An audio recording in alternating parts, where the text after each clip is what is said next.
And actually, this has happened in China again during the pandemic, but it was like you'd hear a Chinese folk song to like a G6. Or, you know what I mean? Or like, you know, and then like back to a ballad and like all of this other craziness. And it was so jarring. And then like you'd have a dragon dance. You know, these are real things that happen. Welcome to another episode of Revelry Podcast. So today we have our very special guest, Stephen Dowler, head of Asia Pacific of Monstercat. Yep. So just here for some light chill chat session with us. So I think the first question I would like to post out to him is, how did he get first started in this music industry? Cool. Yeah, so I basically was doing finance, hated it, threw parties to save my sanity. Parties turned to festivals. Festivals turned to a streaming platform. Streaming platform turned to distribution. Because at the time it was in China and all streaming platforms were also distributors of content. And then from there I went on to the label stuff because I was working with copyrights. So I see quite a lot of people that actually have a day job, right? They will always like throw parties at the side, you know.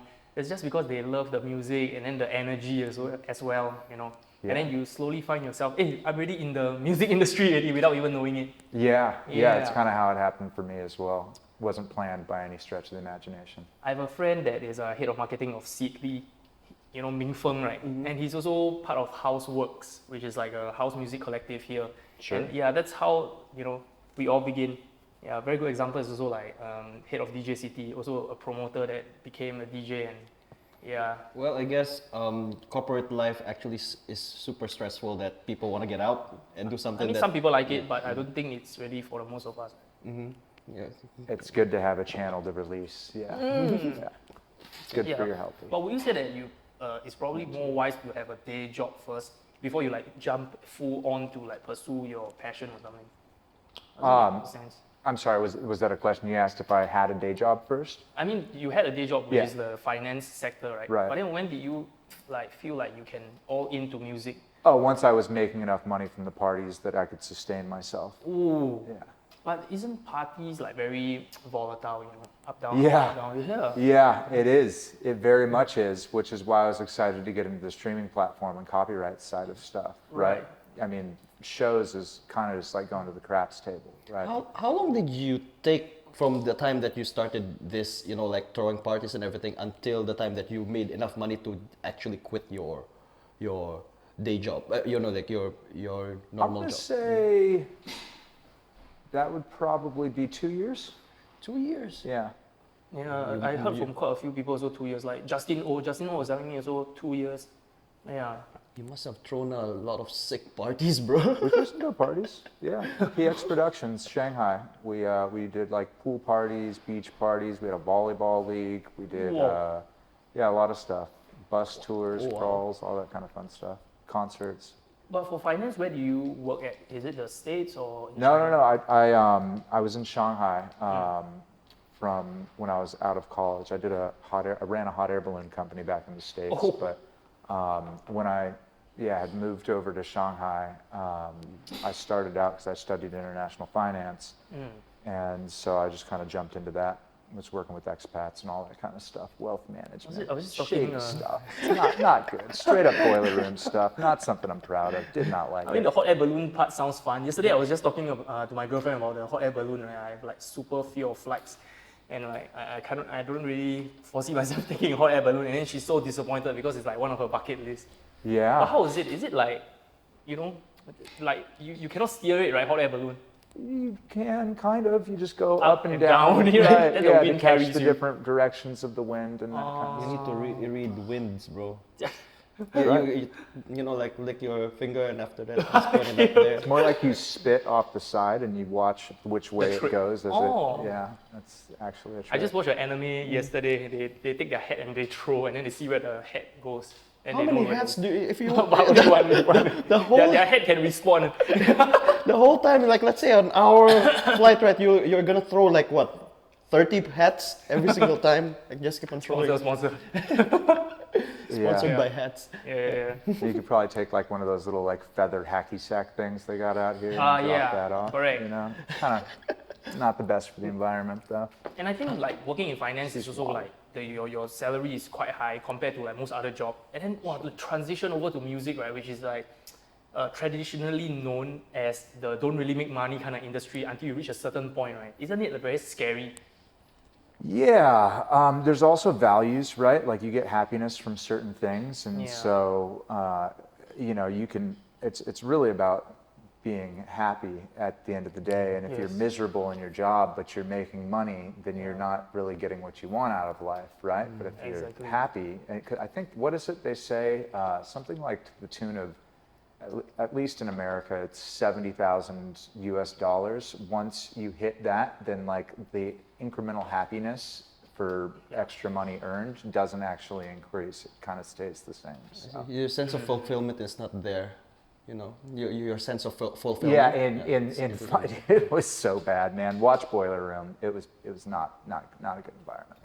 But how's your life in China though? Like, other than the parties and everything, did you like adjust very well in, you know, like when you first came to China?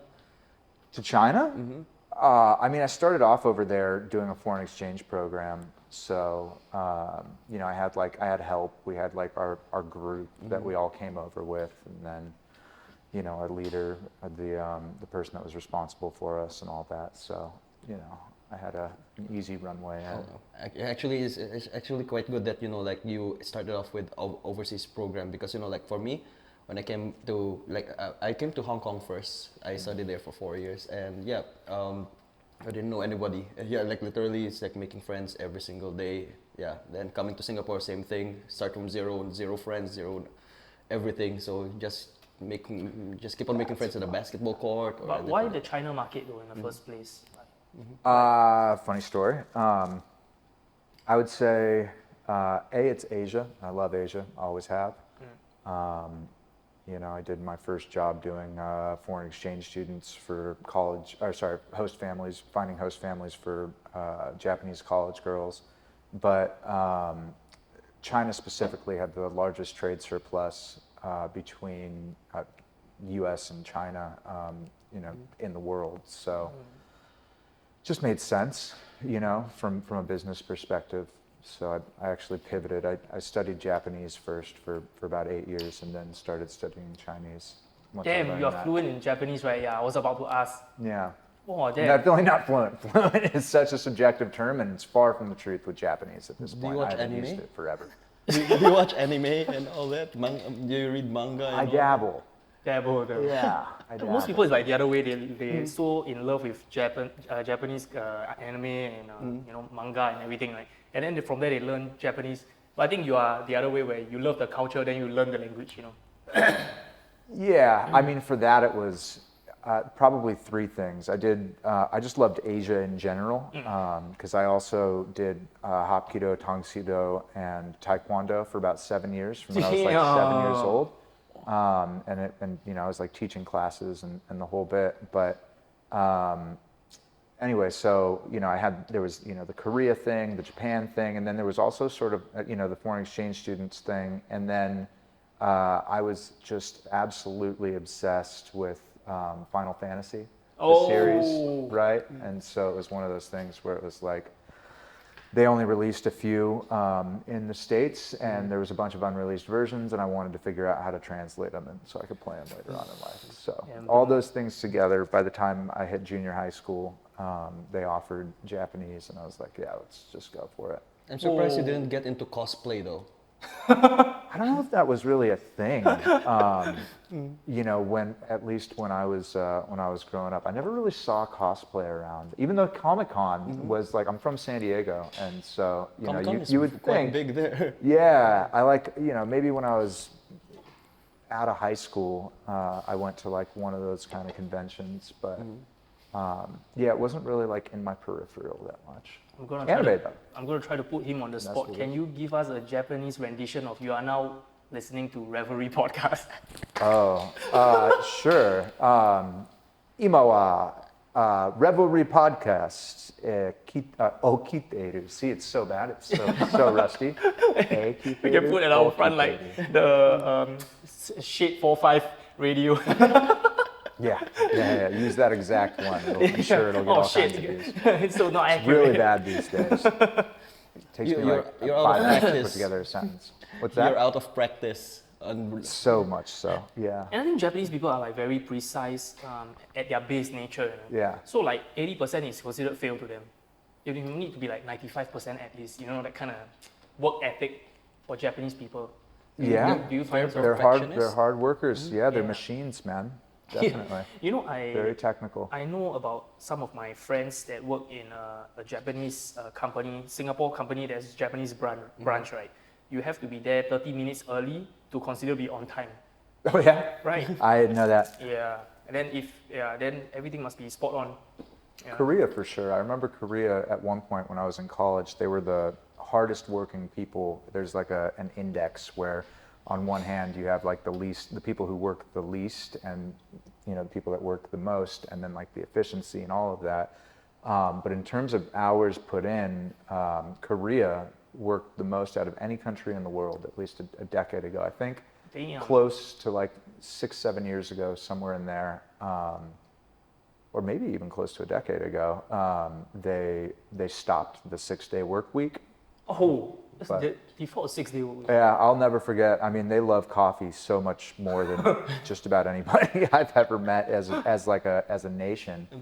And when I was there my first time in, I don't know, 2013, something to that effect, there was a guy, full suited up on his back, just at like 3 a.m, barely eyes open. You could tell like he just needed a break. Coffee in his hand, flat out on a bench on the side of the road in downtown. And, Wow, and normally you'd expect to see that with like a 40 or, A 40. you feel me? Right? Or depending on where you're from, right? Yeah. But, or like some kind of alcohol or something like that. But no, he's just passed out with a coffee in his hand, like full suit, business, And I think that's considered Business socks acceptable on, ready for to it. their culture already, right? In What's Japan, that? they respect that, Yeah. Like you are so tired that you fall asleep on your work. Yeah, they respect that. Wow, this guy really worked the whole entire Oh, day. yeah. So I think We got a show I'm coming con- up in Japan. I think I'm in considering- a couple of weeks. Oh, We'll be out there. Monstercat Japan. Yeah. Wait, y'all did like a Thailand or Vietnam with Justin O, right? Just last month, this month. Justin's out in Thailand right now. Yes. I'm probably going to see World- him there world music or immediately something, after right? Japan. Yeah. no, I thought world music is in Korea. That's in Korea. Yeah, he'll be playing at that one. Then after that, you have another one in Japan as well. But I did just see Justin in Korea last week. What's that? You're doing something in Japan as well. So Korea, Japan. Then We're all over the show this year, man. We're really coming back in force. We've got what is it? We got Japan, we got Tokyo, and then we have, I don't know how much I'm allowed to say in terms of dates and stuff, but I'll just drop cities. But we've got Tokyo, Thailand, 2 days at Together Fest. That's announced. We've got a day in terms of like stage takeovers, right? We've got a day in World DJ Fest, and then we've got another Tokyo show, and what am I missing here? Taipei. Something in brewing in Vietnam. I don't know if that's locked in yet, but it'll happen soon enough. And then, yeah, I can't remember what else. Oh, and we actually got something coming in Singapore as well later on in the year. Yeah. in Singapore.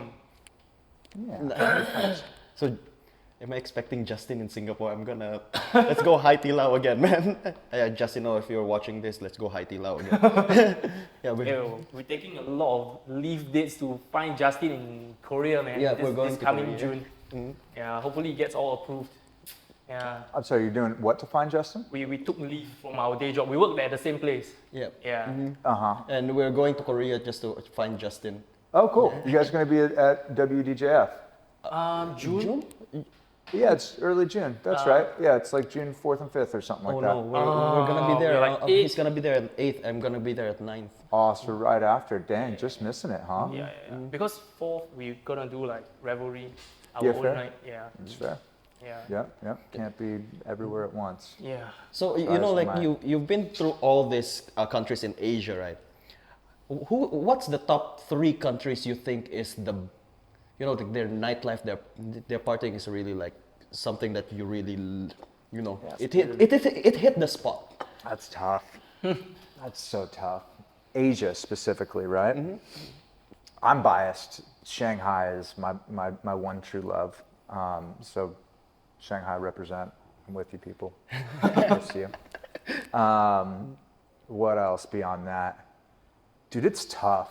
It also depends on each country. Singapore's had some good stuff, man. Singapore gets a bad rep, if I'm honest. You know, people are like, "Oh, there's nothing." Fuck you. There's nothing going on. Excuse my language. I've seen some crazy stuff out here, especially during F1 week. It gets wild. And then, dang, What about like it's that. I don't know if I want Thailand, to. Indonesia? Yeah, all of that depends on how you want to describe it, right? Like I don't even know how I can talk about it, but there, I'm gonna say Wonderfruit. Wonderful. Fruits, Wonderfruit Thailand. is probably the best partying experience that I've had in Asia. Yeah, That's actually like something that, you know, like I want to experience. so that's as well. Thailand for anybody Yeah. wondering. Yeah, sorry. Yeah. continue. So yeah, what's it? You know, like Songkran is going on right now, and why aren't you in Thailand? Bro, I'm there. I'm there in like 2 weeks. I'm not going to Thailand just so I can come back, just so I can go to Thailand again. I'm already doing that with Korea. And So that's fucking- holiday. You imagine this, the everyone party else. is going on and Steve is not there. There's something wrong with that party, bro. Hey, cannot man, he's the boss, you know. He cannot be at the party all the time. He has to work, man. We have nothing going on right now over there. There's plenty over there. So, you know, I was just there for Wonderfruit and all that as well. Are you guys doing anything in Indonesia or Philippines? In terms of what? Like maybe like, okay, I know like maybe it's a stage takeover, maybe just a random event in those countries. Definitely conversations going. Nothing confirmed that that I can speak of. Yeah, it's a short answer. Then let's talk about like, But open to it. Hit us up. yeah. So have you thought of like being an artist manager before? Like speaking on the realm of, you know, breaking new music. I definitely have. The issue is that it's conflict of interest for Yes. me working at the label, and so I've kind of stayed away from it. I will help people like a manager does sometimes, just because they are people that release with us a lot, and so it's, you know, in both of our interests in that way. But in terms of like a formal management position, no, Then what are not yet. some names that you can shout out, like notable people in Monstercat that we don't know, but That you is don't up and know. coming up? I don't know what I don't know. I don't know what No, you as don't in, know. like, not say very popular kind of artists. Yeah. Yeah, we can't be like Keizo, you know, because they're like so famous, right? Sure. But like up and coming artists, like who would you say is like your top 5 picks or something? Ooh, don't make me do that. Or maybe just name like a few. I don't Not want top to. five. I'm not going to call them top 5, but I'll name a few that Alphabetical order. that I'm completely happy to throw out. You know, being out in Asia, people like Dexter King, Hoaprox, Weird Genius. I'm excited about them. You know, Justin, I miss you. And what else? You know, from other places around the world, Godlands down in Australia is pretty exciting. She's got some sick stuff. Whipped Cream. Oh, You know, I don't know where I'm going with. You know what I mean? Bose. You know, like Bose. where are we stopping? Sullivan Yeah. King. But you know? like right now, everybody is like of a different genre. Right? I guess, yeah. So I noticed recently Hoaprox McGree. is at Gigi McGree. Oh my god, Gigi McGree is so good. Seen a live performance. She played early hours. I think one of the years Ultra Singapore or something. Yeah. And just the crowd just Whoa, from nothing to like. Yeah.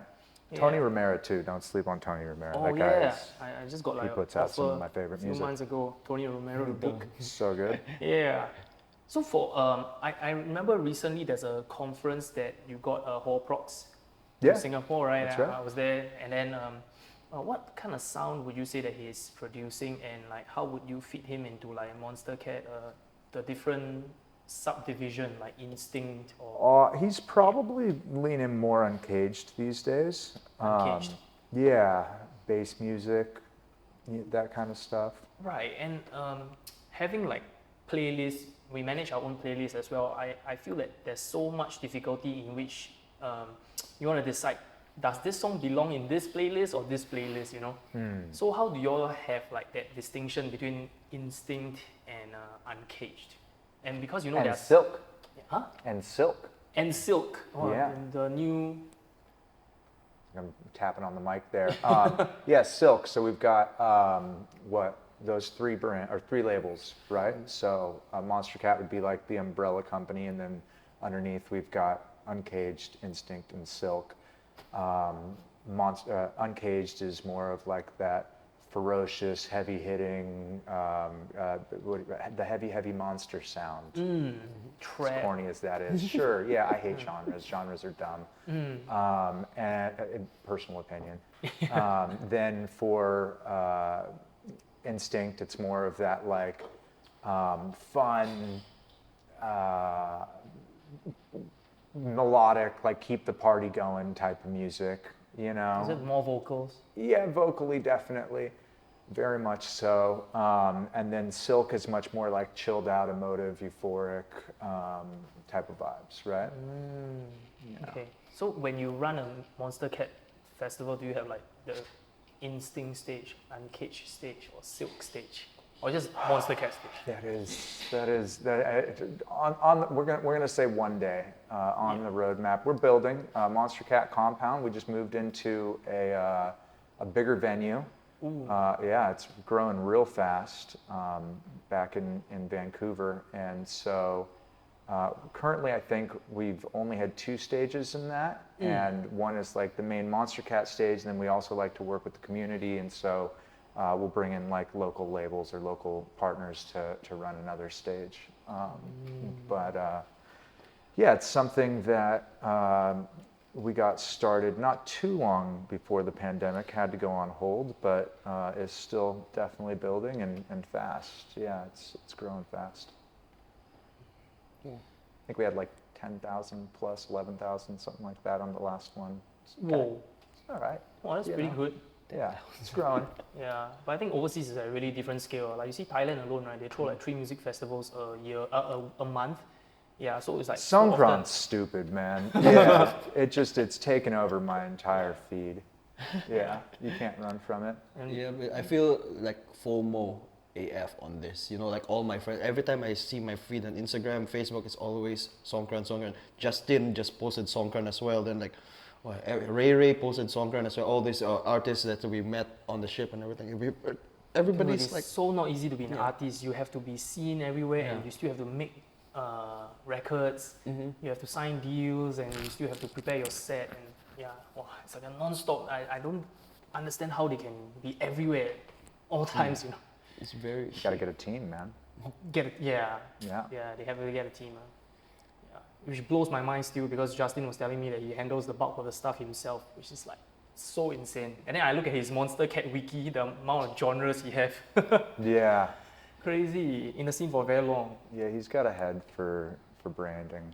I definitely give him that. And then if you talk about your first true love, Shanghai in China, what are some of the notable festivals that you see there? I'm sorry, in where? China? In Shanghai? China. Yeah. China, Shanghai specific, or China all the way? Probably What are we just talking China, about? We're just talking about what are China. some cool festivals, what are Yeah. big festivals?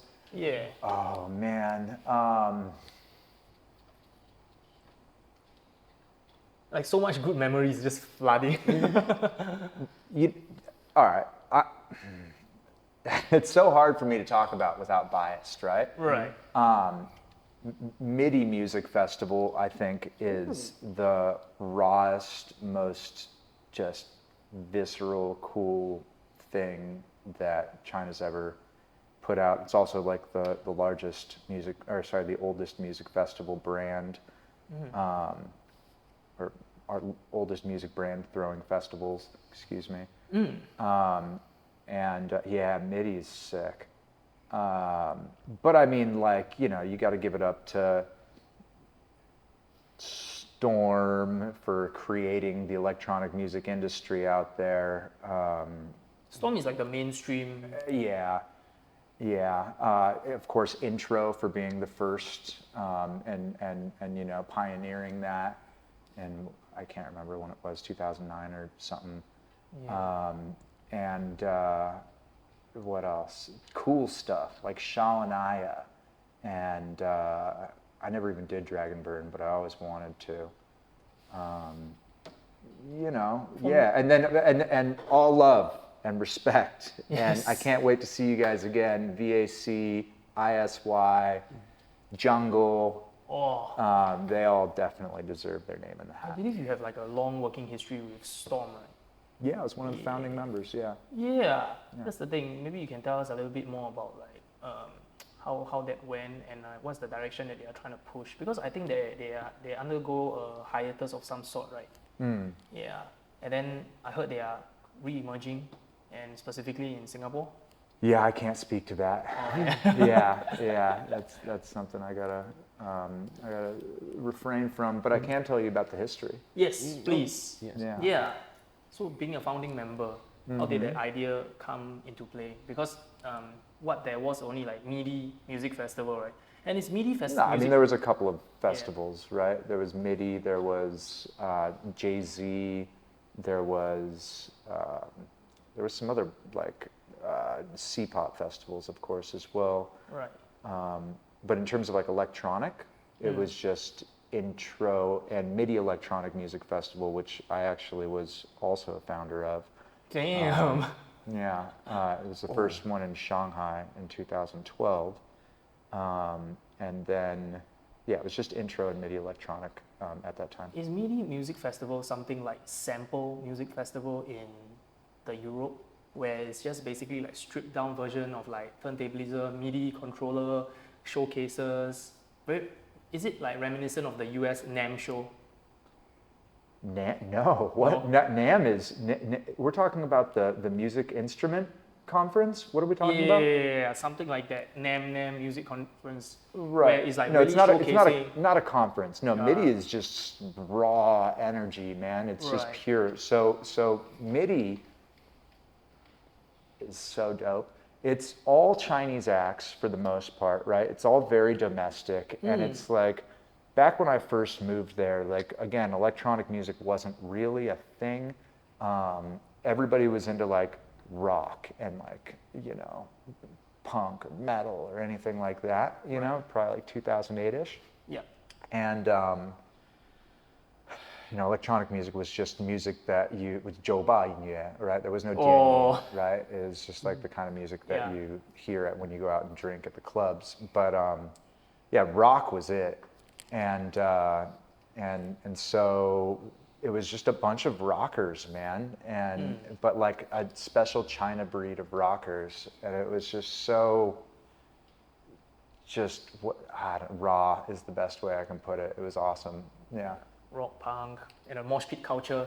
Yeah, I remember one time it rained super hard, and so instead of being called MIDI, it was muddy, you know, and everybody was camping there, and like people were just diving in the mud and, you know, like moshing it. It was just silly. It was so much fun. Zero inhibitions at that place. So back Nobody's to like trying to be you pretentious. founding Storm, right? Did you like try to build off that punk culture, or you just straight on EDM? No, no. There was no punk culture at Storm. Yeah, not even at MIDI Electronic. We because they always had an electronic stage for many years they had an electronic stage at the rock festival, but there was never a pure electronic festival except for one iteration of Intro, I believe. But yeah, so with Storm. Kind of ran with that and expanded it to make it not something that was just like some underground, like very niche thing, but to make it I believe a report that I saw come out a couple of years ago, put it as like the third largest genre in China. EDM. Yeah, electronic music. Yeah, Dianyin. Yeah. So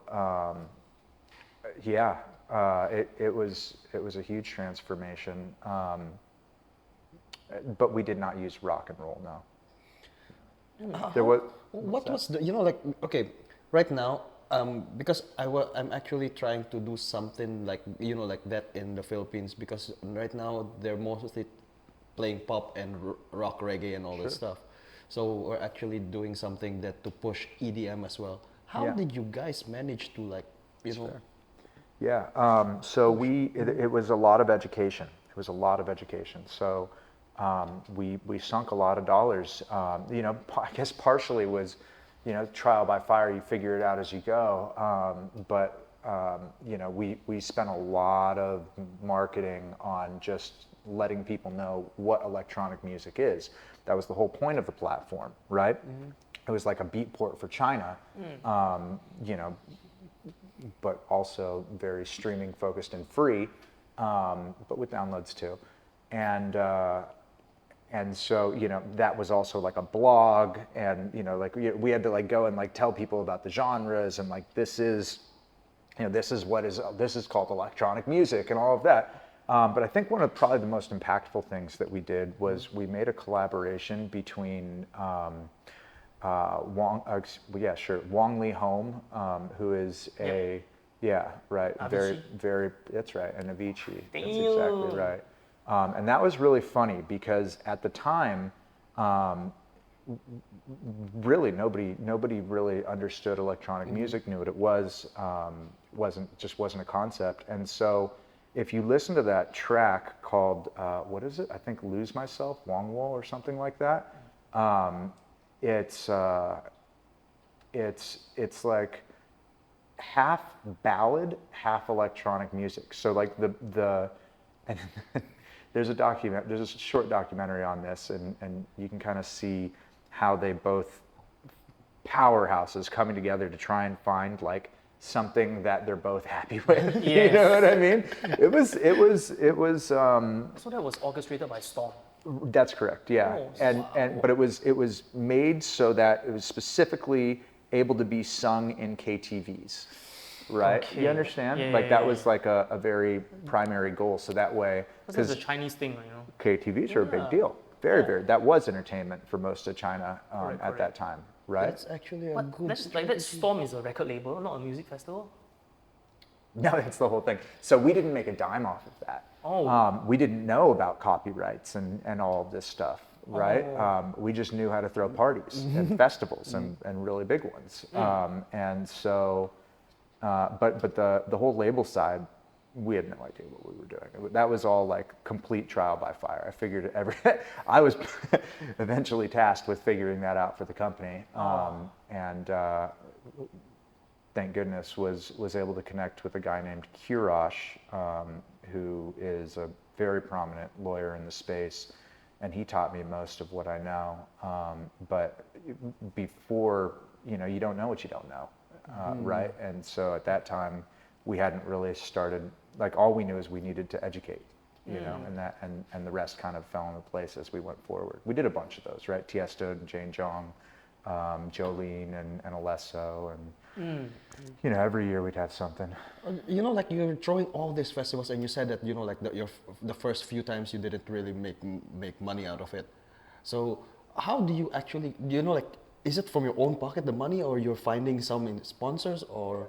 We had Heineken as our title sponsor the first time, and then we had Budweiser coming in after that.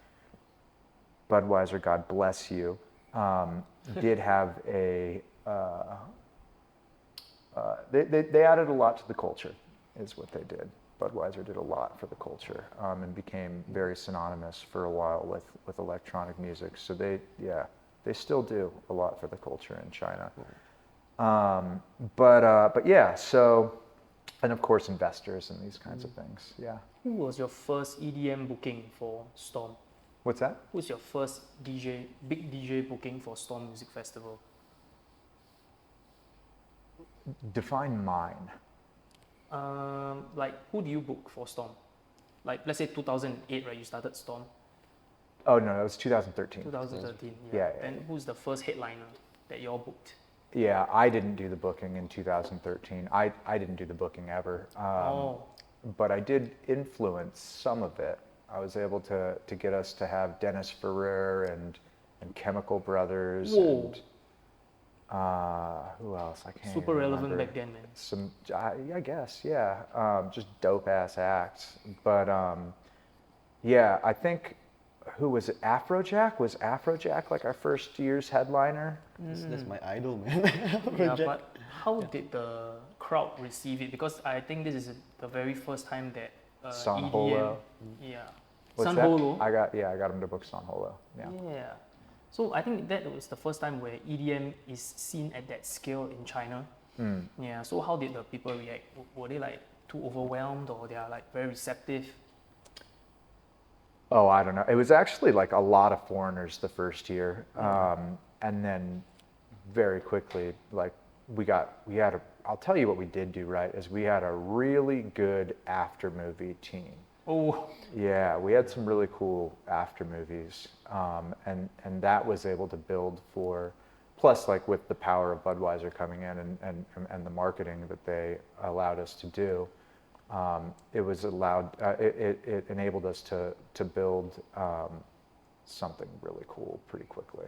Yeah. And of course, Eric Joe is he's a very, very capable person. He is ambitious. He shoots for the moon, and shoot for the moon, hit the stars, or whatever it is. I don't know, but none of this would have been possible.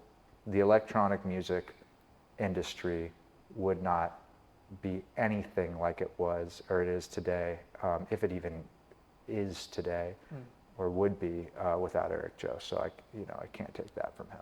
Yeah. Yeah, that's the thing. And then maybe we can jump back to Monstercat. So I think after Storm, you straight away came to Monstercat, or do you have something in between? Yeah, no, I did. I worked for a company called Kanjian, and because at Jianying Tire music streaming platform, I did a lot of distribution, as I mentioned, and so it was a really easy thing for me to just port my clients that I had on the streaming platform over into Kanjian. Yeah. And as I was doing that, Monstercat was one of our clients with Jianying Tai, and so it just sort of worked out that they needed somebody, and I really was into Monstercat, and so it was an easy decision. Yeah. So it's kind of like in Storm where you learn the ropes, and then in Kanjian you can like fine tune your skills, and then eventually you go to Monstercat. Yeah. And it's like you're already good at what you do. It's not far from the truth. Yeah. Yeah. And another question I have, right, is the Asia HQ of Monstercat in Singapore? Yeah, that's correct. Yeah. And why specifically Singapore? Because APAC, Asia Pacific, not just right. Asia, but yeah. Yeah. So why specifically Singapore? Because I think there's quite a negative connotation about like Singapore and their level of acceptance for like music, especially. They just want to hear the same thing over and over again, especially in the clubs or in the radio. Yeah. Yeah. So, but why do you feel that, or why did the Monstercat team feel that Singapore is actually a prime location, other than it's I'll a tell you trading this. It's probably like a 2 or 3 part thing. One, I used to come out here for, even back when I was with A2 Live, which did Storm and Jianying Tai and all that. I came out here for All That Matters, the music conference. Yes. And seeing that, I always kind of had this thought that like, there's something happening here. And I just always had this thought that I might move to Singapore at some point. And then again, coming back to All That Matters, actually at that time, I think it was at that time that I met Dan Turcotte from Monstercat, and he's the one that brought me on. And so then the next time I came back, you know, it was kind of like like first we met from different companies, now we're going as a team. And so like it's got a very special part of the story, right, for just Monstercat Asia to begin with.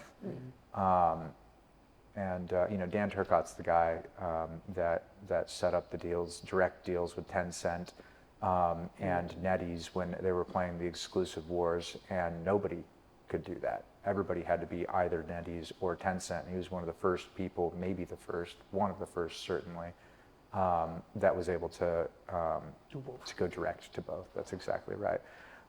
And so, yeah. So anyway, so he came out with me again. So he understood what it was, and you know, when you're here, you've got the headquarters from Spotify, from Facebook, ByteDance, YouTube, Deezer at the time, you know, and so many relevant people that our business would work with, and on top of that, you have people working with people from all over Asia here in Singapore, right? It's not like you're just like in China, you talk to people that work with China. Right. You know what I mean? But in Singapore, you're able to sort of cover more of a ground, More international. I suppose. Yeah, exactly.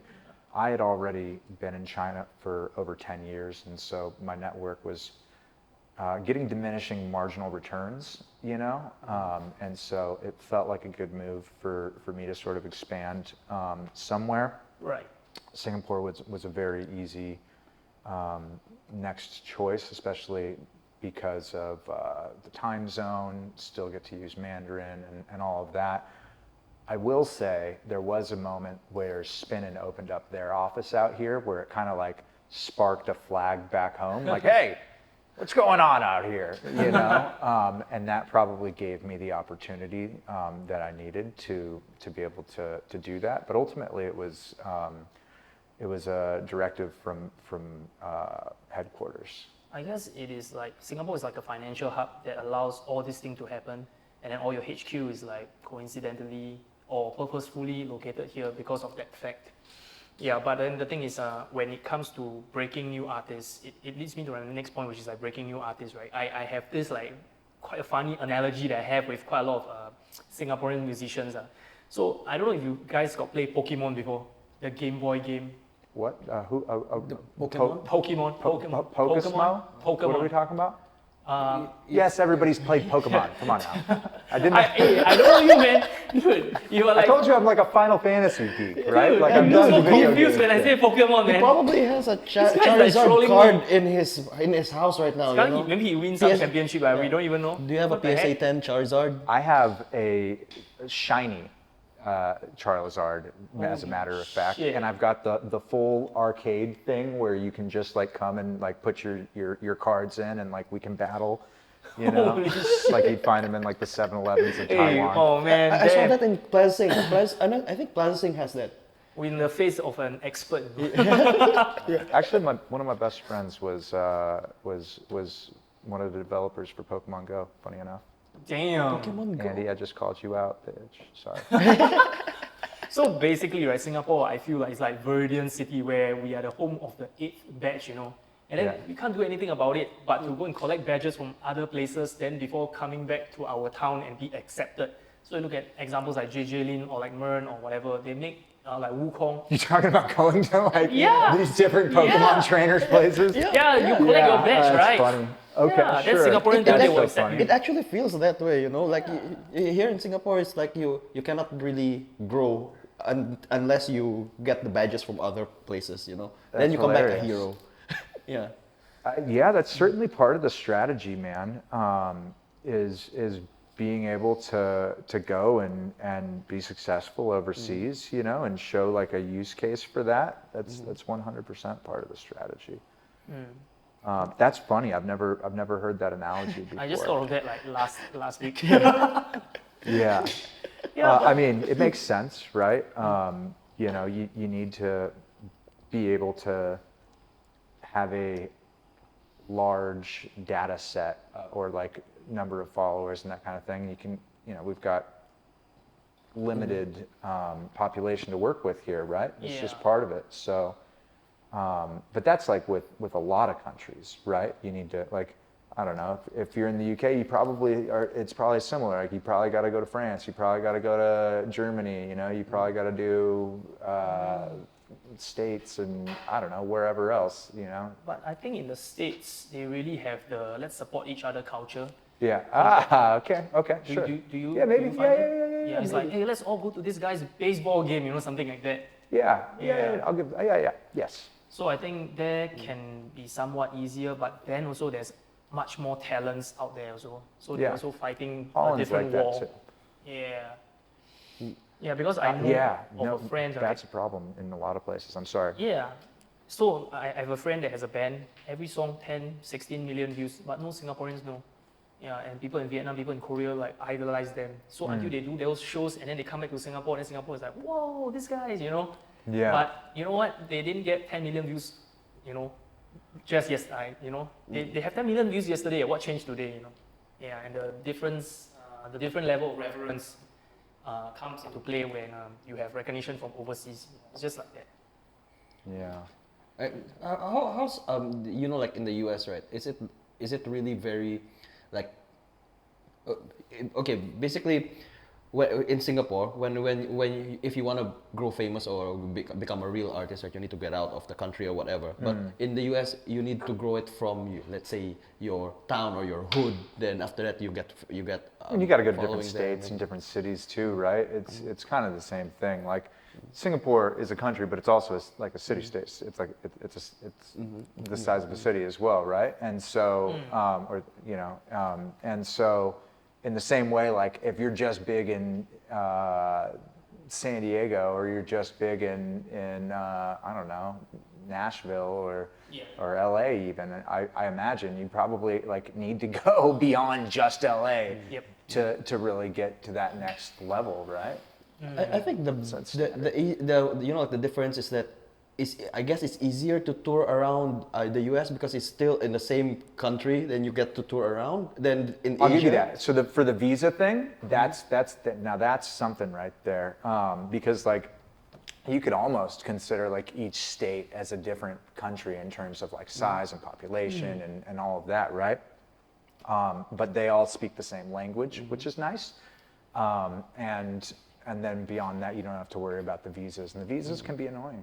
Yeah, that's one thing, and like the flights as well. Because right now, if you tour around Asia, it's considered international flights, so it's like more expensive and everything. You don't even need passport in like inter-US travel, right? Domestic flights. In the US, just you don't driver's even license. I don't know about more expensive, but I do know that that like getting a performance visa is super annoying. Yeah. Oh, yeah. I mean, in Indonesia they have the KITAs, right? Yeah, in Indonesia the you got performance visas. visa. Sure. Yeah. That's why it's very hard to get gigs in Indonesia. No clubs want to touch artists from other countries because of that KITAs thing. You need to. I've never heard this term before. But I have never performed myself. It's a performance visa. Yeah. That's I think the one that the main one is good for 2 years and it's like 2,000 or 3,000. If you get an overseas act to perform in Indonesia, you need that, right? Yeah, you need that. Yeah, it makes sense. Performance visa, right? Yeah, That's what it is. Performance Performance visa. Most countries need that. By the way, whenever you're traveling around, right? Do you have your own like secretary around or you're just traveling by yourself and doing? Echo. Yeah. Nah, God bless Edward though. No. I'm pretty lean when I travel, man. Yeah. I mean, like you're managing all these things, like the whole APEC, right? Yeah. So you got to be a lot of places. So Right. You've got limited budget to work with, so you got to spread it thin. Yeah, you got budget meetings, or then you still have all the things that you're trying to push, like all these events or whatever, and you still got your artists or whatever. Then, how do you deal with it? Like, how do you juggle all this with what? It's really nice to have a team. That's been a blessing for sure. Yeah, Edward has been a great help. Lillian has also taken a lot off my plate, and you know, it's growing. So it's getting a lot more.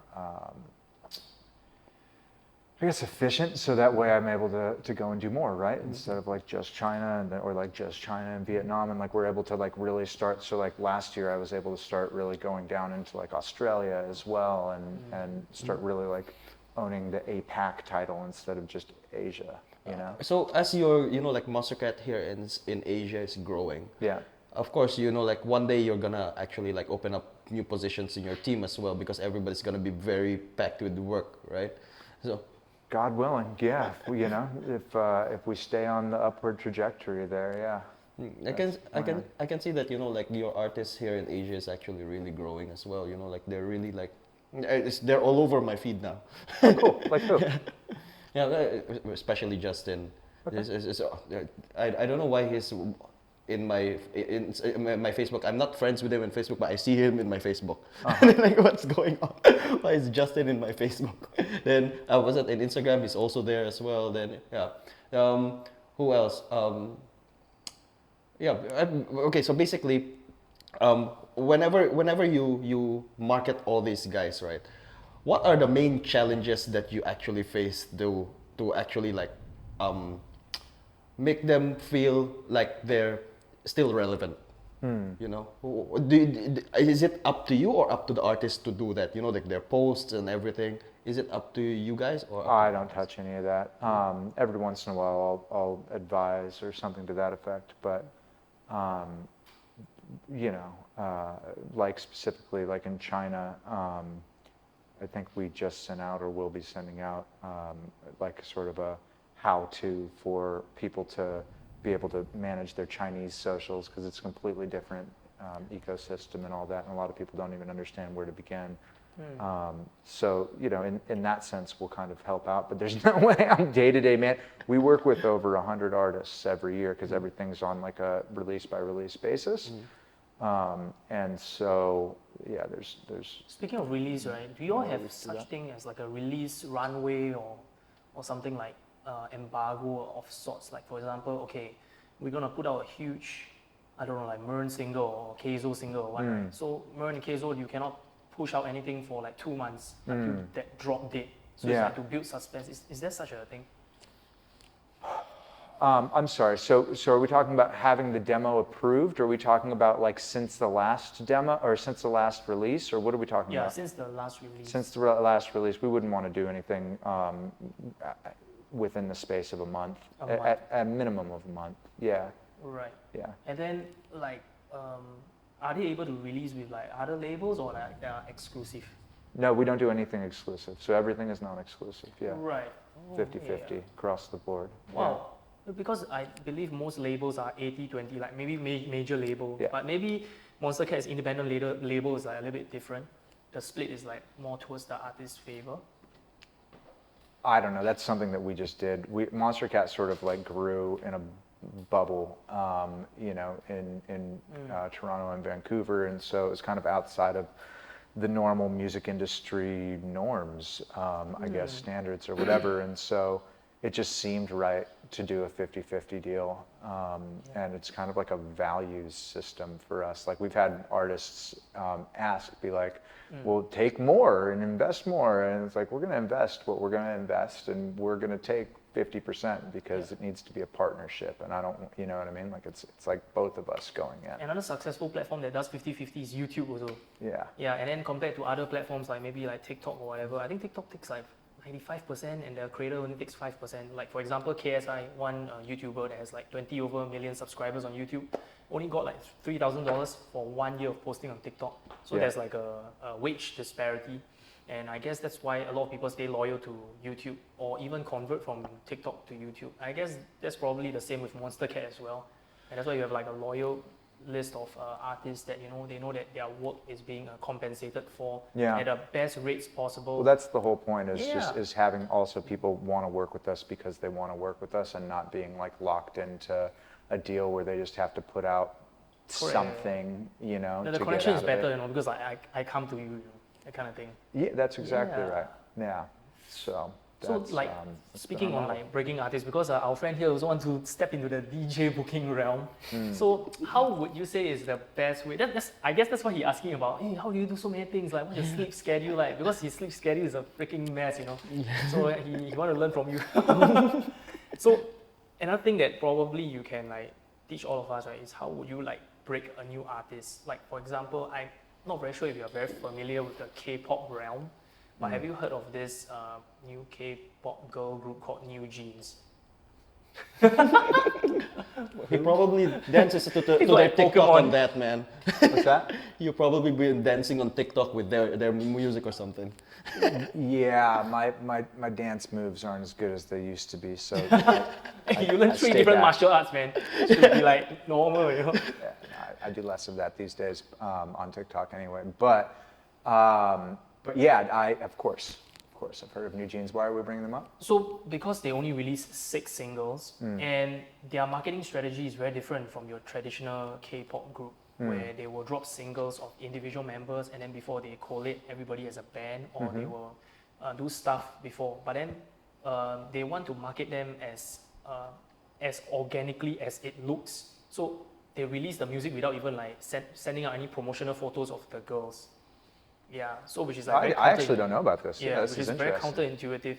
I just hear New Jeans all the time. Yeah, Everybody's it's talking like they about only them. have 6 songs and we see them everywhere. Yeah. So what are some of Monstercat's strategy to like break out an artist? Because from what I know, some of their strategies is to put like 1 or 2 of the girls inside a music video of some famous guy. I forget, it was G-Dragon or something like that, some big famous K-pop artist, and then girls are just at the background dancing in a music video like 4 years ago. And then now they come out, New Jeans, everybody like, what? I think I've seen this person, you know, so there's like some sort of connection, but you don't really know where you see them from. They're playing with their Yes, subconscious. freaking some Inception level, you know. Yeah. So, I mean, for Monstercat, like, what is the strategy? Do you build on like the artist's personality, or is just full focus on just the music and the music alone? I mean, again, for Monstercat, we work with the releases. Right. You know what I mean? So it's our job as a music label to work the releases to the best of the release's ability, right? And so the artist will help with that, and we will help with that together as a partnership, right? And you know, having direct deals with all the major players and you know, good splits and all of that really helps in that, especially with our relationships and all of this. In terms of like managing the artist, that's not really what we do. Do you advise them to put out a music video? Sometimes, yeah, Sometimes, of course, or a lyric video or something. You know, look, man, not Monstercat, but to answer your question, if I were to give my 2 cents on like what a good strategy would be, I would say first of all, you got to define your sound, right? Who are you? What's your brand? What are you putting out there to the world? What are you trying to communicate, right? Make sure the music is good. I guess like actually first, make sure you know what you're doing in making music, you know what I mean? Understand sound design and theory and all of that kind of stuff. You know, some people are just naturals, but it's good to have an understanding of that kind of stuff. And then from there, you know, get a team if you can. It's very, very important to have a team because, you know, things like collaborations, for example, right? Like, sure, maybe you have a demographic that they want and they have a demographic that you want, but if you're just trying to like, you know, partner up with people that are, you know, streaming more than you, right, then you're going to need to very often bring some other value to the table, right? And so to access their larger fan base, and having a team around you is very good at that, generally speaking. You know, of course, there's playlisting. I'm missing. I don't know. Yeah, that's like you said, being able. I think, you know, who's really good at this, and I'll just throw his name out there for the heck of it. But Robin Liam Bridges. I can never pronounce your last name, bro. But anyway, he was the guy that discovered, actually Dexter King as well, but Chase. From China. If you're familiar with Chase, Yeah. And one thing that he was able to do is get Chase onto the stage of Tomorrowland to be like to be the first, Chinese artists to go and play over there. And I've always really liked that model of like being able to create a narrative around them and having people be able to like rally around because they identify because this person represents them, and then go and do something that's sort of like monumental. Isn't right? Zhu like the first Zhu the first Chinese in Tomorrowland or something? Don't make me answer that question. Controversial, man. Controversial. But like, I think he masked himself most of the time, right? Yeah.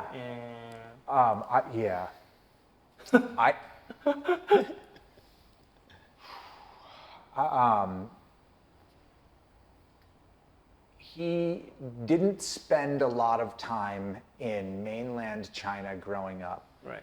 And as such, was not really part of the community. At least I'm not familiar with. I don't know that he was around. I never saw him around much. He's an incredible musician, one of my favorites. But yeah, so in terms of like having people really identify him, really rally behind, I think it's a different level. Yeah. Right. But he's talented. He's very, very I talented. think he's based more of like Europe side. What's that? Zhu is Yeah. more based in Europe, right? Or, I thought he was from the States or living in the US, States. No. Maybe. Yeah.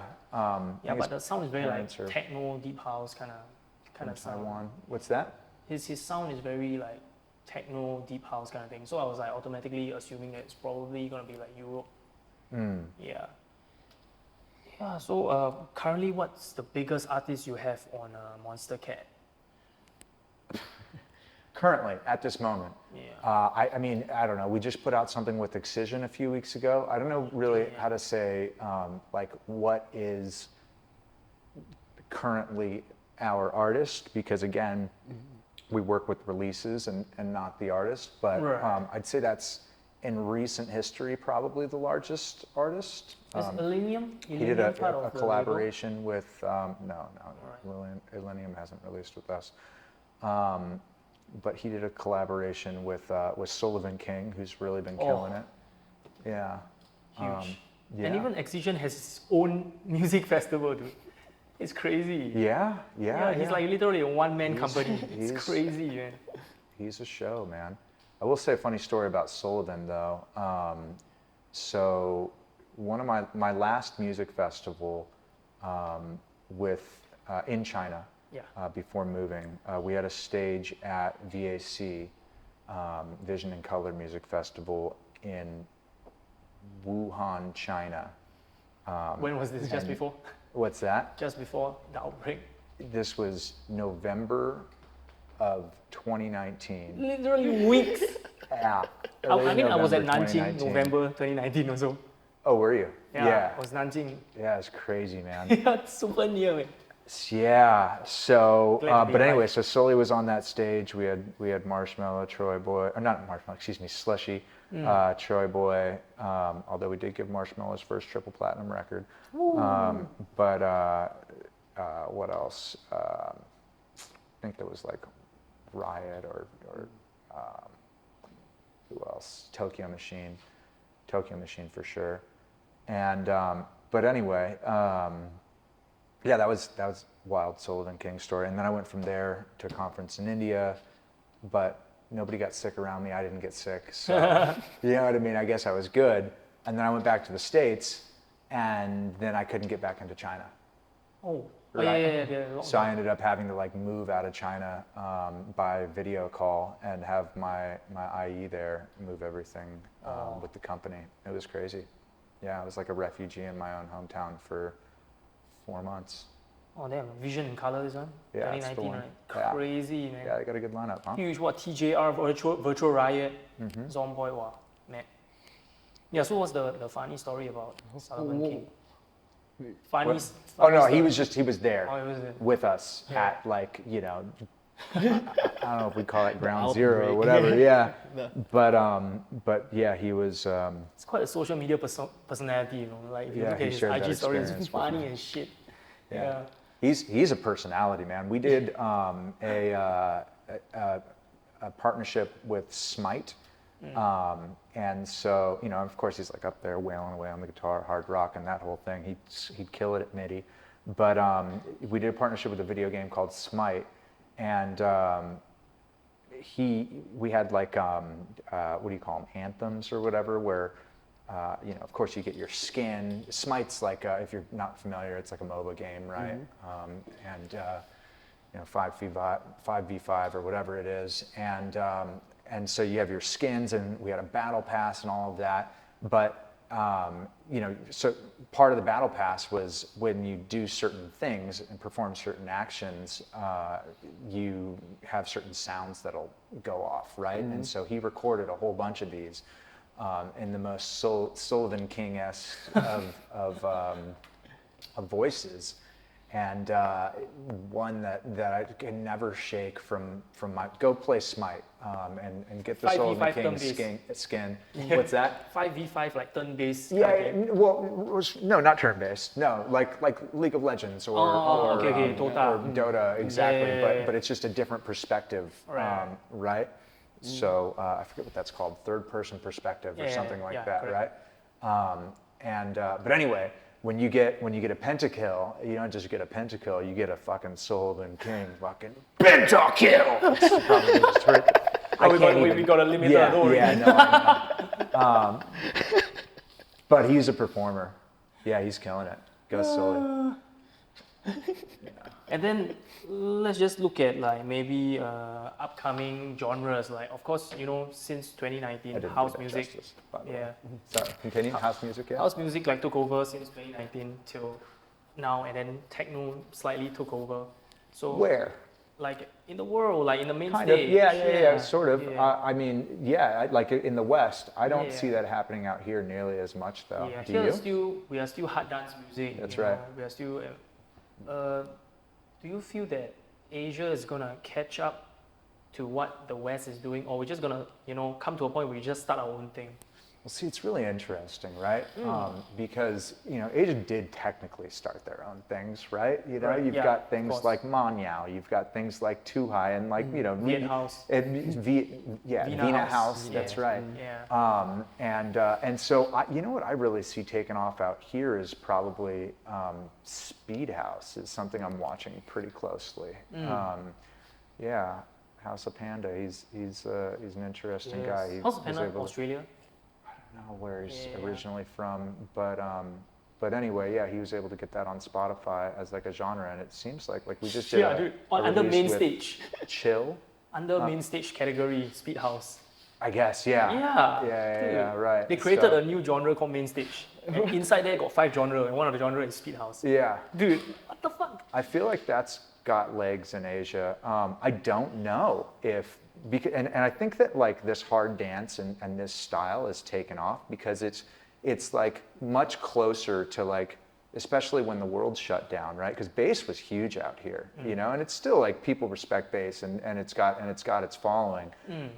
But I do think that the tides turned towards speed dance speed dance. Next on your Spotify Speed genre dance. playlist, Hard whatever. dance. Yeah. Everybody taking speed and speed dance. Oh Oh god. shit. Anyway. We'll get that in post. But anyway, so you know, because it was so close to like this is what people in a lot of like the how do I say this? A large portion of the population listens to like Manyao or listens to Tuhai or Vina House or something to that effect, right? And because it's got a lot of that similar rhythm, right? But then like it's also maybe frowned upon by people that like would consider themselves to be like real music fans. Credible. Yes, right, exactly. But I do think that like hard dance is probably like the closest credible music to that, and that's why people have like gravitated towards that. That's my theory. Makes a lot of sense. You know? What we organically And like. so when we shut out the rest of the world, you kind of go back to the roots and that kind of thing, but you still want to maintain the credibility. And so I feel like that's what's happened out here. Will it go to the whole tech house thing? You know, you saw Hardwell drop the tech house set at like DWP, and you know, a lot of these guys are doing that, but are the clubs playing it? Yeah. Not as much, right? One day I was at Zouk, tech house warm-up ends at 11:45. At 11:45, big room techno comes in already. Super early. Oh yeah. Yeah. Man, I remember back in, what it would have been, like 2014 or something, there was a club called Pepper, and it was just so all over the place. And actually, this has happened in China again during the pandemic, but it was like you'd hear a Chinese folk song to like a G6. Or, you know what I mean? Or like, you know, and then like back to a ballad and like all of this other craziness. And it was so jarring. And then like you'd have a dragon dance. You know, these are real things that happen. And so. You cannot convince you, confused, bro.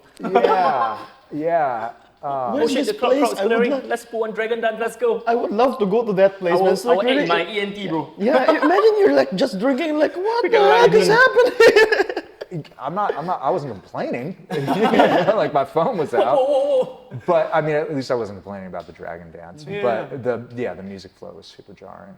But I mean, I don't know. We'll see. You know, maybe they'll figure out how to transition from tech house to. I remember at, you know, big room or whatever the heck it is that we're going with, speed house, all of that kind of stuff. I remember it was really actually encouraging. Towards the end of 2019, at least in China, because that's where I was living up until that point, all of the mega clubs were like opening up, you know, tech house rooms, right? House and techno rooms. Like, and it was like, all right, like, okay, it's gaining steam. Like, you know, I love some house, some tech house, all that, some techno, but like,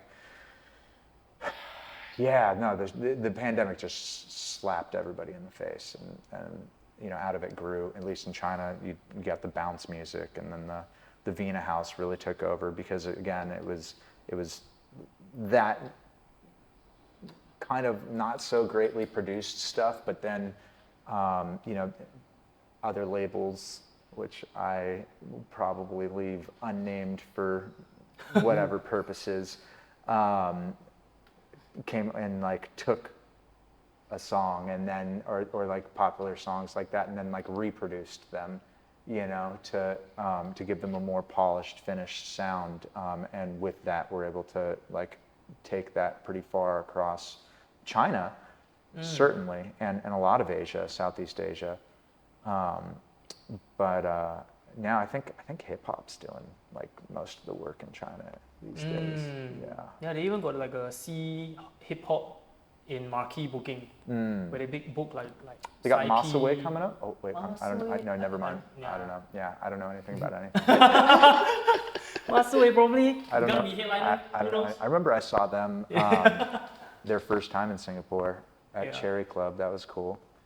I was at Breakout with Saipi, and he's like super chill, you know. Yeah, very different from the music video image. They're just sitting in the corner, just down there.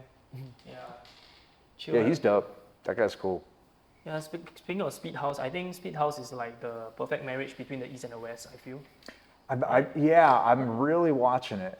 And like, I don't know. I got a story about Speed House. This one I told it in one of our podcasts already. It's actually about Echo, actually. What? We both of us went to Philippines together to have a holiday and chill and everything. And he played in this thing called Bass and Bacon. Yeah, I'm familiar. Oh yeah, you went with him. I remember that. Yeah. So the thing is, that. I was actually having a gig somewhere else, and when I came to Bass and Bacon, he hasn't played yet, and it's his turn in like 10 minutes or something, and I saw him like literally just passed out because in Philippines they're just drinking tequila there non-stop. It's just tequila. It's like the first thing is already tequila, so he's just really passed out there. Then after that, we had to wake him up 5 minutes before his set, and like, bro, it's your turn already. Are you okay? They're like, yeah. He's really like just drunk. Then he got on. Played a perfect set. Yeah, played a Machine. perfect set. Yeah. Yeah. So the thing is, while he's playing, right, the MC is like confused. Like everybody's like confused. The first few songs is everybody's confused, like how to react to this, how to dance to this thing. But did he start with like He dun dun he dun dun? played pure dun, speed dun. house. What's that? Oh, okay. Yeah. 1 hour. Yeah, 1 hour speed house. Then after that, I told the MC like, this is speed house, bro. Then, okay, guys, this is speed house.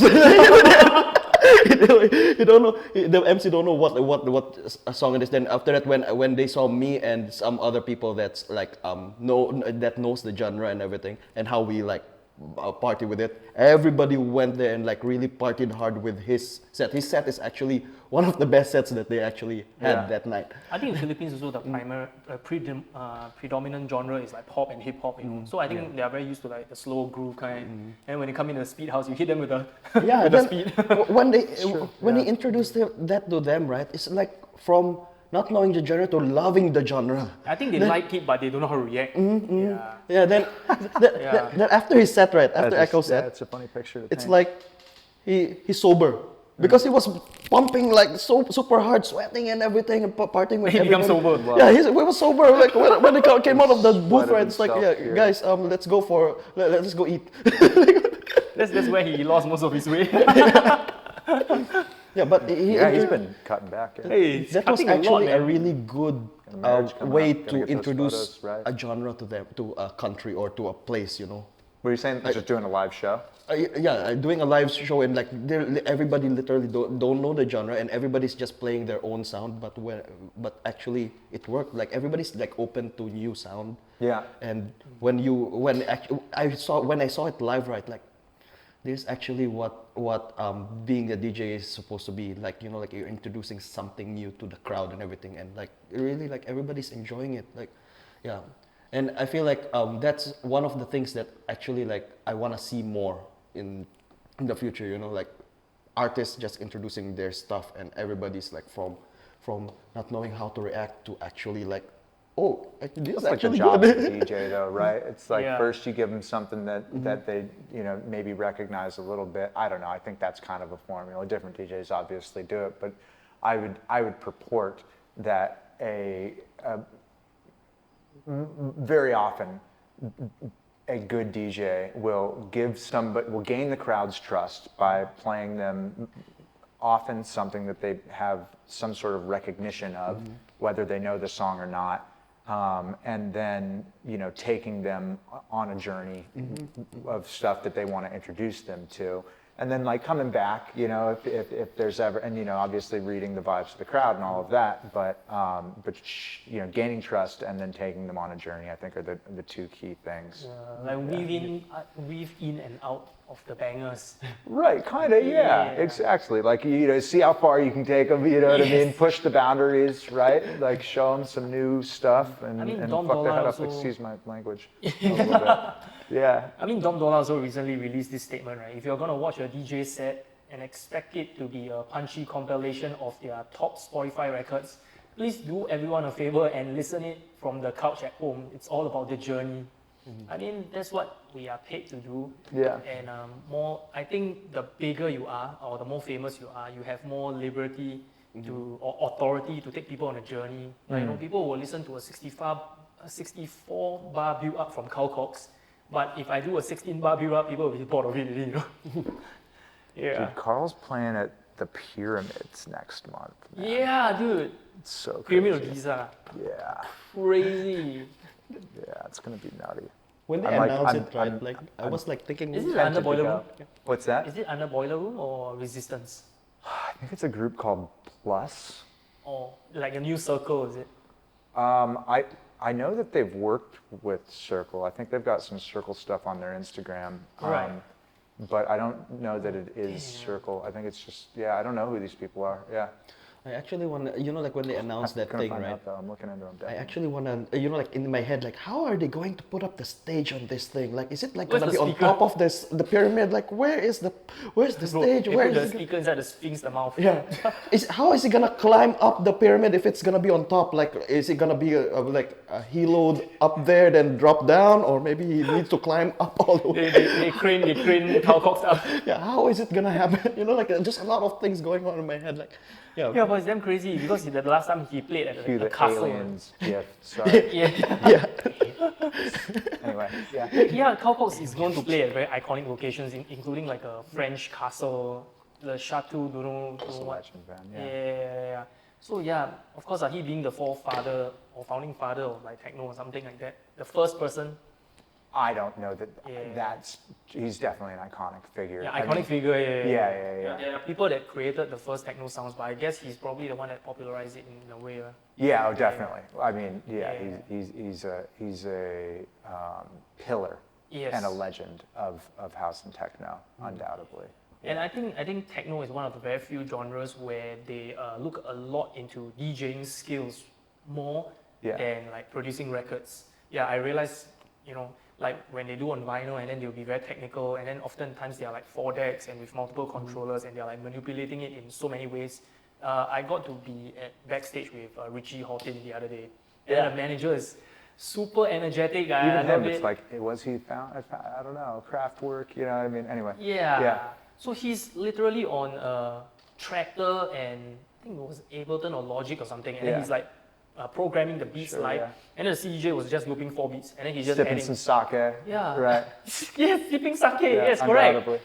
Dude, their sake supply is like unlimited one. Yeah. Yeah, and I'm so blown away.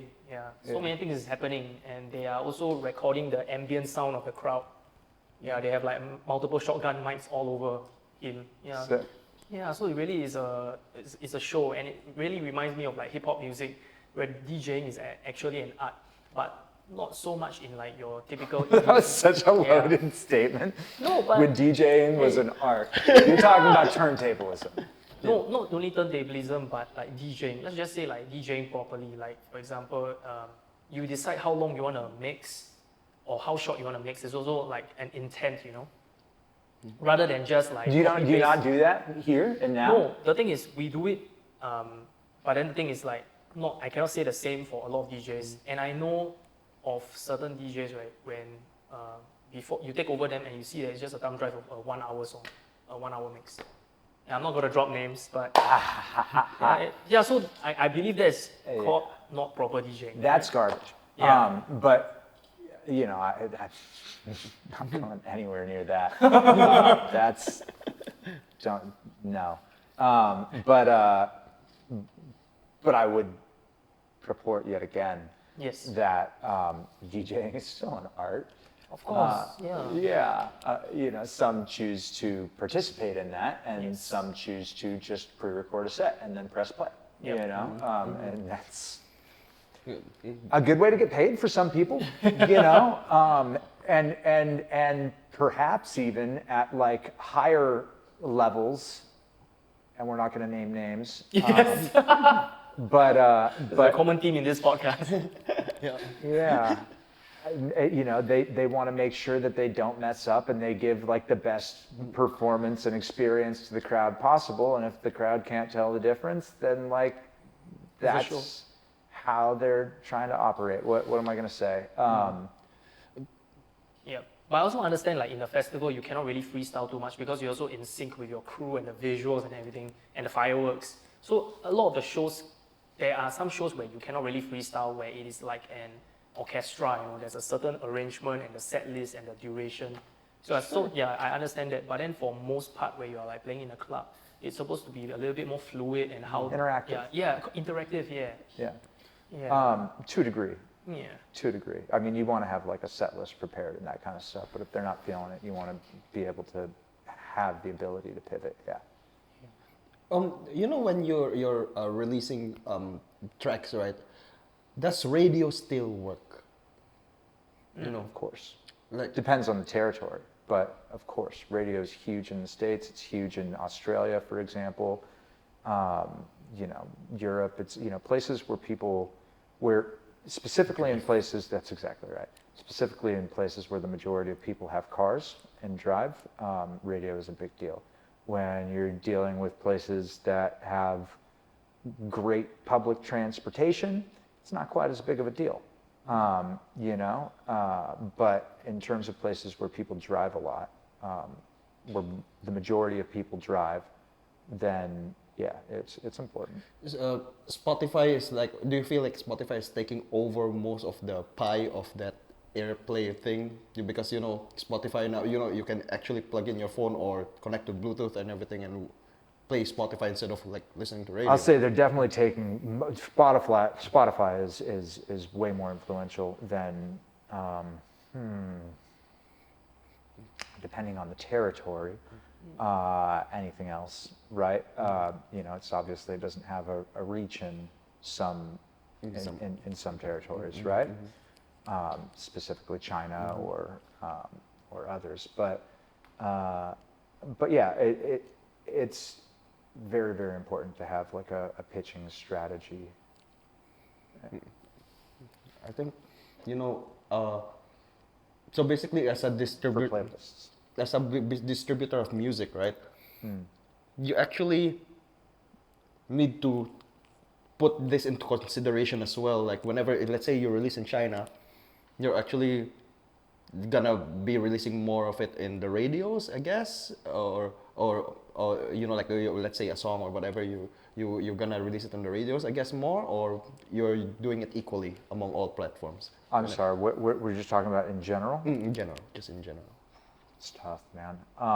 Certain tracks are made more for radio, certain tracks are made more for like different types of media, right? And so first it depends on the track. It also depends on like what target audience is, like where are you trying to reach, what's the campaign, like what are the goals of the track. And then, in general though, the number one thing that most people are looking for are playlists, playlist positioning, and music video is good, of course, because it's another way to connect the song with people. TikTok's hit or miss, man. It's really tough to like manufacture that, but it certainly has. I remember we had one song by Fool, Fuck Our Ordinary Lives, I think is his name, and that track just kind of got picked up on Douyin in China, and as people may or may not know, Douyin is completely separate. The Chinese TikTok is completely separate from the rest of the world's TikTok. Really, TikTok is the rest of the world's Douyin, right? Because it started in Douyin.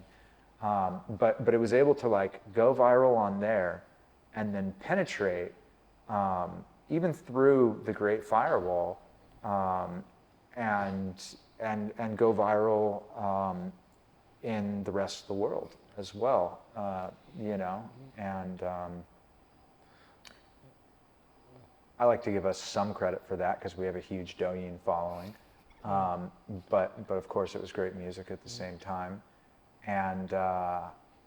but yeah, no, also relevant, but the first, probably like the two most important would be editorial relationships and pitching and playlisting, and then music video, I'd say. Similar to Singapore. Unless, but radio is still relevant depending on the territory. There's this one thing that happened to my friend actually, just I think like a few months ago. So basically, he released some tracks, right? Someone from China like literally re-uploaded it and put his name on it. Oh. Yeah, that's what Trips is for. There's a whole process there where you just submit that, and then they have to take it down within a week. Yeah. Does it work in China as well? Yeah.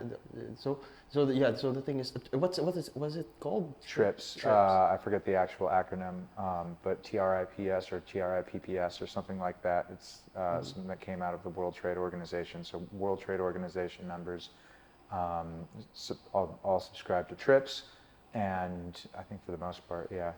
And it's really what that is a process where you submit the claim, and then it needs to come down within a week, and if not, then there's damages.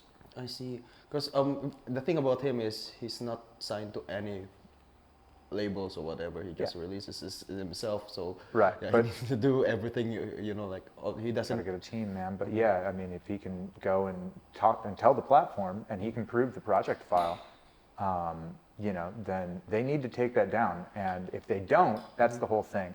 So they have a week. The platform has a week not to be liable, right? But after 1 week, if there's evidence of it, then the platform becomes liable, right? And so then you can get money. So it comes back to actually Monstercat. You know, like does Monstercat actually give like protect the artist that way as well? Like, of course. Yeah. So So actually, that's why like I think my friend should actually because he said he's lazy to do all these things. Like go after the guy and all this stuff. So. Imagine if he actually signed with Monstercat or any other label, then he actually has some protection. Actually, that's one of the best things about being in a label, I guess. You know, you actually have some protection on your art. You know. Yeah, I have to. I've never actually thought about this, but I have to imagine there's services out there that he can go and they'll help with the takedown process. Certainly, legal will, but yeah, having a team in general it's important for a number of reasons, and copyright infringement is no exception. Wow. Yeah. Like because this one is an international thing already. That's why it's like I feel like it's something like very hard to do. But yeah, at least we got this system in place, like the trips that you said just now, that actually can for protect WTO members, yeah. World Trade Organization members, World Trade countries that are subscribed to that, yeah. Oh shoot! So is Singapore one of them? Oh, yeah, because Singapore is the one. Maybe we can conclude into the last question that I have for you is like, how do you predict or foresee the Asia music market is going to go towards? Like, of course, there's an era where pop music took over, then EDM.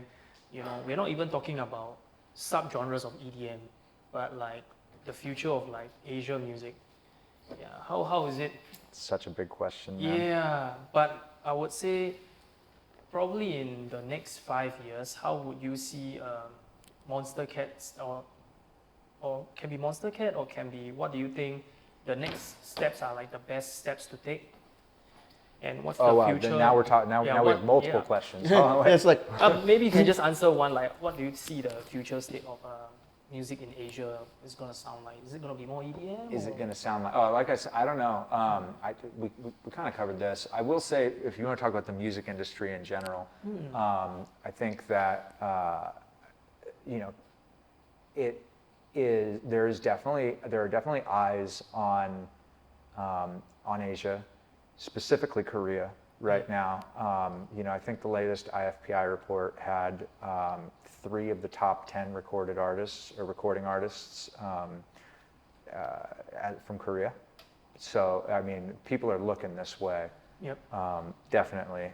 One thing that Korea did right that people would do well to copy, or to do as well, I hate the word copy, but would be to use music that is proven to be globally palatable. Okay, and then to add sort of a local flavor, and that doesn't have to be instruments. That can be language, as K-pop has proven. But it is nice to have English, like whenever we do a multilingual, like a track in a non-English language, it's advised that you have at least like the hook in English, and or a very like easy to understand word from that language. Oh my God. Well, something like that, right?